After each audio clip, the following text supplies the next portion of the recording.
Weba, Richie here. Today, chapter 3 of Capture the Mood series, we are gonna be editing a picture on Lightroom. So I'm here right now at Domes Beach in Rincon, Puerto Rico, and the reason is that I want to take the shot that we're gonna be editing in the video. So stay tuned.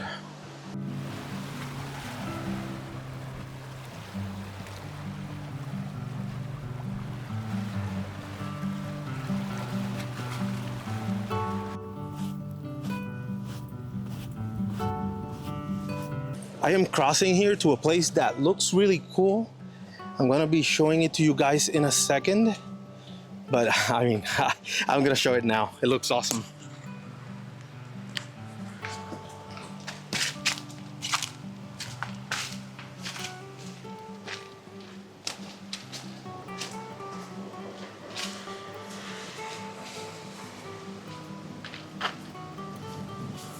Almost there, almost there.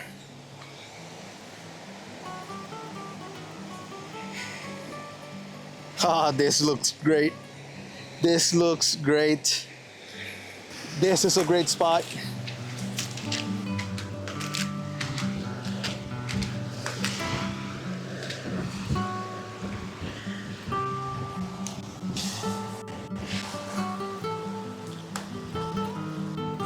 So I guess our day now here in Domes Beach is over.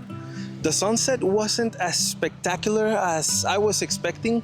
I'm looking at the monitor now, and yes, I mean, you can't see much right there, but I mean, the shot works.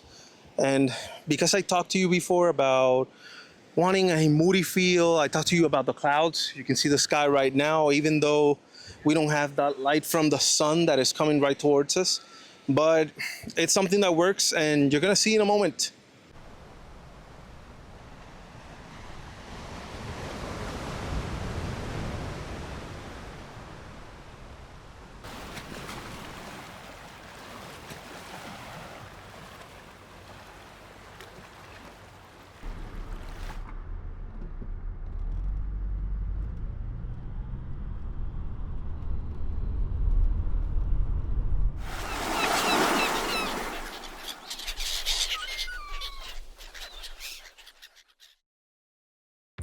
Whew.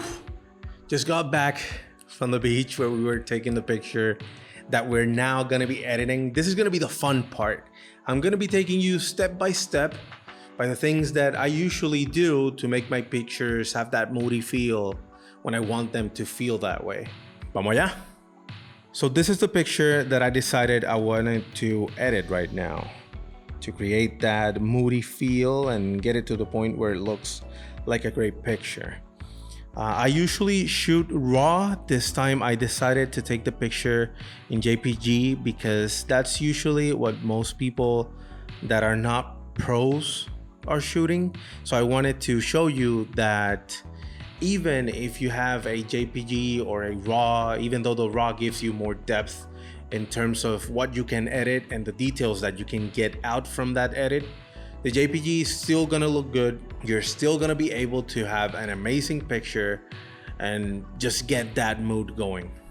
Remember that the things that I'm gonna be editing here are not set in stone. You don't have to follow these numbers or these adjustments for every picture. It's always gonna be different. I'm just gonna show you a little bit of what I do. So first, what I usually do is add a little bit of warmth. I usually do this because I like to add colder tones to the shadows. So adding a little bit of warmth is good to keep that balance going. Then I believe that the exposure is just what I wanted, just a bit underexposed. You can see the dark shadows here and you can see the clouds. A lot of shadows, very interesting shadows here because of the steps. It looks pretty good, so I'm gonna leave the exposure as is. I'm just gonna add contrast because contrast always brings drama, and that's what we want when we want to create a mood. So I believe just around here, that works well. You can see that there's a lot more difference between the shadows that you have in the image. It makes it pop. Now in this part here, you can see the highlights, the shadows, the whites and the blacks. This just means that you're gonna be working specifically with those areas. And in this case, the highlights, when you lower them, you're gonna bring more details from the bright parts. You usually do that to bring details as well when you have skin tones in an image and you just want to bring the rich of those tones back. But in this case, we're gonna be lowering it quite a bit because we have a lot going on in the sky. You can see the difference, right? I'm gonna leave it just here. That looks pretty good, pretty decent. Now I want some details from the shadows. So for doing that, what we do is we make the shadows clearer so that we can get detail from inside those shadows. So we're just gonna move it up a little bit, usually around the 50 mark. This looks pretty good right here. You can see it's a lot brighter here in the sand. Look, it's looking really good. Now also the whites, make them a bit brighter, just specifically the whites. Just let's leave it around here. Yeah. I like my numbers even. That's just, I don't know, something that happens to me. I don't know if you're the same way. Just let me know in the comments that I know that I'm not the only one. But yeah, I have a little obsession with even numbers. I don't know why. It's just kind of satisfying. I don't know. The blacks, we're gonna lower them a little bit. See that when you do this, only the blacks, you see, not the whole shadows, but the darker tones just get darker, you know? So we're not gonna go too much because it would be, I don't know, it would take away from the image. So let's just leave it around there. And what we did there, just working with the whites and the blacks, is only because it brings more dynamic range inside the image. Maybe it's not as noticeable here because we're using a JPG image, but if we were to use a raw file, it would be a lot heavier, the change and the difference that you could see. Now we're gonna add a little bit of vibe. So we're gonna dehaze the image or add a little bit of dehaze just to bring more contrast to it. We just add a tiny bit. Maybe 10 would be nice. Then after dehazing the image, we're just gonna add a little bit of vibrance. You know, vibrance, usually when you have skin tones in your image, it protects them. It doesn't bring them up to a place that it doesn't look natural. Saturation elevates everything, so you have to be very careful with saturation. So we're just gonna add a little bit, maybe a 10 for vibrance. I like my numbers even, so let's add it here. And saturation, let's just add a little bit there. That's not an even number, but it's one that feels good nonetheless. After this, we're gonna work with the tone curve. Here, I usually just make a little bit of an S just to desaturate and elevate the shadows a little bit. Oops, I touched where I didn't need to touch there. Just gonna elevate this a little bit. Maybe around here, looks nice. And just make that S curve. Looks really good. That looks great. Okay, so color grading. When I'm color grading, I usually I do this because it's what I like. You can play with it if you want. And this part is the part where I mentioned earlier that we were gonna give those cold tones to the shadows. It's here. I like adding a little bit of blue to the shadows, to the highlights. I like to add a little bit of orange and maybe some magenta to the part where we have the mid-tones. That's just style-wise, something I like how it looks. You can probably like something different, so it's okay if you do that, but that's usually just what I do.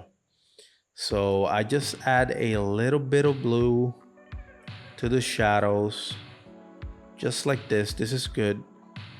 The highlights, I like to add a little bit of orange, maybe just here. That looks good as well. And I try to add a bit of magenta. This one has to be a little, because if not, the image looks way off, and you don't like that. That seems to look pretty good. We're getting a pretty decent image up until now.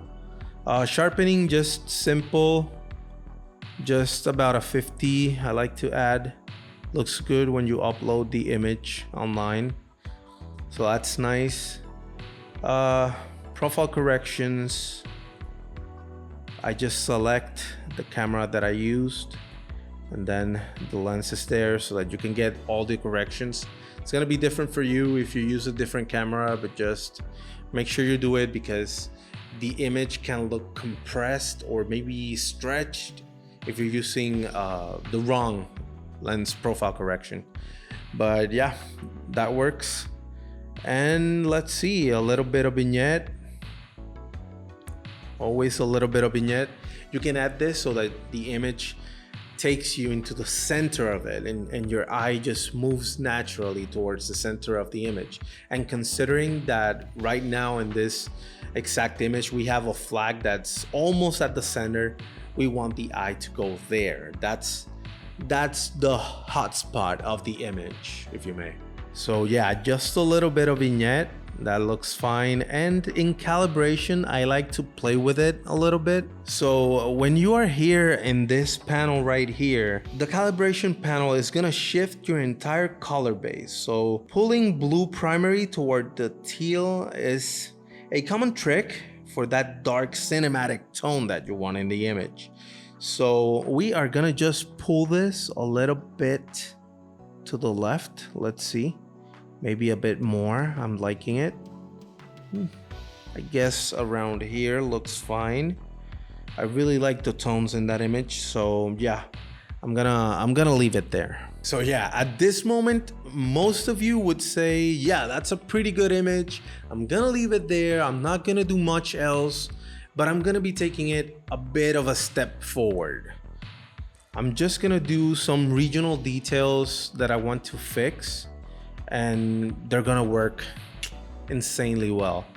Just you watch. We are just gonna go here. Here we have the filters. We are going to select the sky first. This is very convenient that it just selects it with one click. And we wanna go down until we go to the clarity. And why clarity? Because clarity creates more difference between the whites and the black tones, the brighter and the darker tones. So we want that difference to be greater in this case, because it's in the sky. It's gonna give more drama to the sky. So we're just gonna pump it up. And in this case, it's allowing us to go a lot into it. Okay, let's just leave it there.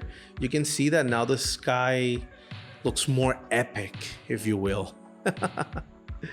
So after working with the sky, what I want to do is now just work with the image as a whole. And I know we added some vignette, but something that really works here is the radial filter.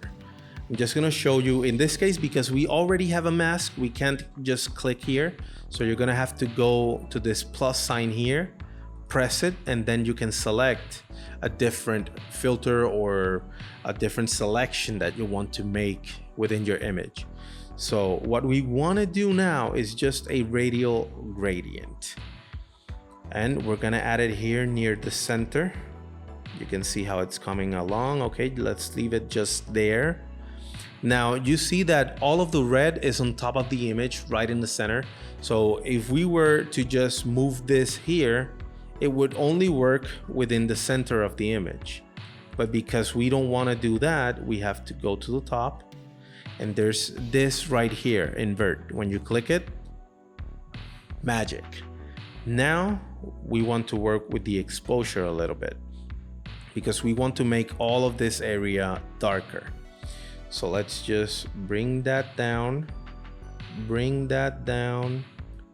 That's perfect. I love that, because I love my images to be dark. So this is working just perfectly. Then after working on this, maybe this part down here is a bit darker than we wanted to. So let's just add another one. And in this case, we're gonna be using the brush because we want to use this and do it manually. You can see now that we have the brush here. What I'm gonna do is just paint a little bit on this area. You see where we have the steps right here, and just add a little bit of light in all of these areas. So what we're gonna do after painting that area red is just coming here and just moving the exposure a little bit, just a little bit less, just there. Now you can see that we have light here and it looks as if we are walking towards that flag in the center. And we click here to remove all of that, and yeah, I believe this is the image that I want. This is the edit that I want. This looks great. And there's other people that may want their image to be brighter. You could also edit this image to be just that, but I'm really satisfied with how this image looks. We have the sun rays right here just behind the flag. We have the light coming towards us, the dramatic clouds. I mean, I love this picture. And it's not because I took it. It's just that the overall vibe of the picture, I really enjoy it. Yeah, and that's the vibe. This workflow is less about being strict and it's more about flowing with the image. You're gonna have to play with the dials to get to a place that you really like and you feel good about your image. It's something that's really gonna be a journey. So just explore it and definitely enjoy it. It's great to play with it. There's endless possibilities with an image, really. Just remember that Moody photography is very personal. It's all about how you feel with the image, how you feel with the feelings that the image is provoking, and it's just a vibe, really. It's just a vibe. So I guess that would be all for the Capture the Mood series. If you haven't watched it yet, episodes 1 and 2 before this have been great. We had episode 1 with the basics, episode 2 with composition, framing, and light. I'm gonna leave the playlist here so that you can watch those videos if you still haven't. But yeah, I mean, that would be all with the series. I really hope you enjoyed it and learned something from me. That would be great, and it would actually make my day. So that's great. I just say great all the time. So if you want me to check out your work, tag me on Instagram. I'll leave it here so that you can follow me. And yeah, that's just gonna be all for today. I'm gonna leave the video here. Remember to like, comment, share, subscribe, y nos vemos en la próxima.